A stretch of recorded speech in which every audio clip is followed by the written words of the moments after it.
All right, so this week we're talking about chapter 23 in the America textbook.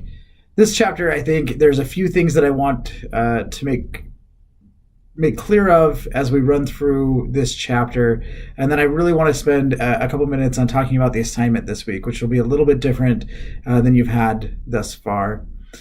First, the progressive era is going to take off during this time period. You get a lot of social elites who are in both parties, who are trying to find ways that we can provide social justice to all people.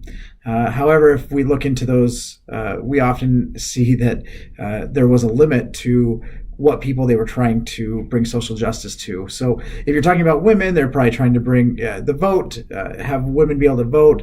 They're looking at the women's suffrage movement, but it may exclude Black women, okay? Asian women, things like that. So these social justice pioneers, if you will, the progressives are really trying to push this legislation or push any legislation through in order to help the lower classes, except invariably they do draw a line of which lower classes they're trying to help. And so we see some reform, but really what happens is you see a lot of people who aren't being affected or impacted by some of the legislation that they try to pass.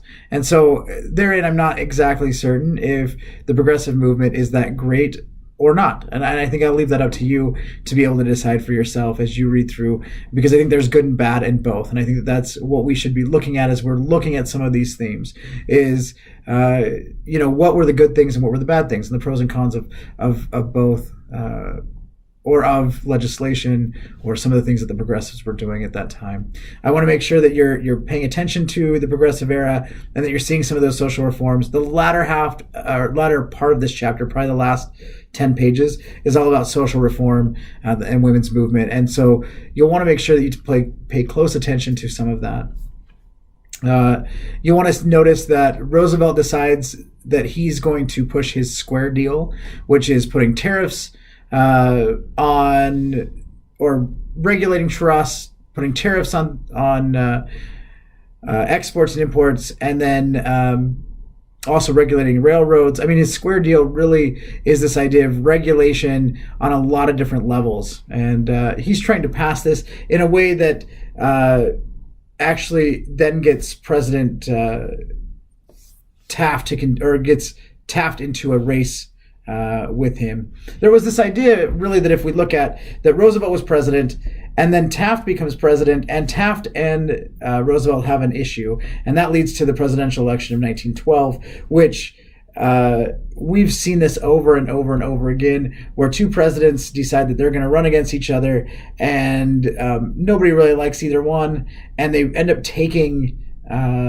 enough of the votes away from each other that another party wins in some form or fashion. And that's how Woodrow Wilson becomes president, which he guides us through World War I, which we will see in the next chapter. But I want to make sure that you noticed those themes for this week.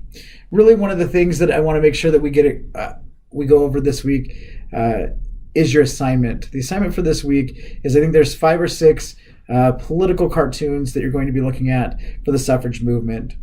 My thought is that I want you to be able to look at those political cartoons, do an analysis on them, and then tell me, what are the points, what are the themes, what are these things trying to say? There are a couple that are for, a couple that are against, and I want you to be able to take a look at them and then explain to me what's going on and what the motive is behind it.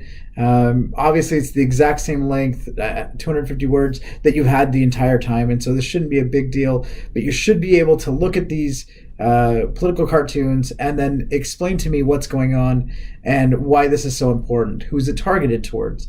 Who's it targeted against? Why are they saying these things? And what does this ultimately say for the suffrage movement? And so if you get a chance to read that, at least the last 10 pages, you'll see some of this, and then look at the political cartoons, and you should be able to understand what the book is saying through these political cartoons. So take a look at those. Make sure that you look through the progressive era section of the book. You read through that, understand progressives, understand a little bit about the presidential election of 1912, and then maybe take a look at Wilsonian progressives, which his approach is different from Roosevelt's. The idea is really his new promise is less federal intervention, but it's still progressive in that he's trying to pass social reform. And so it's progressive, but he doesn't want to do it from a federal level, which is an interesting thought in and of itself, which I think most people say today doesn't work. You need to have some form of federal social reform so the entire country is living up to a standard. But I don't want to be biased against anything. I think that you should read it yourself and decide what you think coming out of that. And then we'll talk about it as you continue on through discussion posts and your reading analysis this week, or political cartoon analysis, as I like to call it. I hope you have a great week. Email me if you have any questions. We'll talk to you later.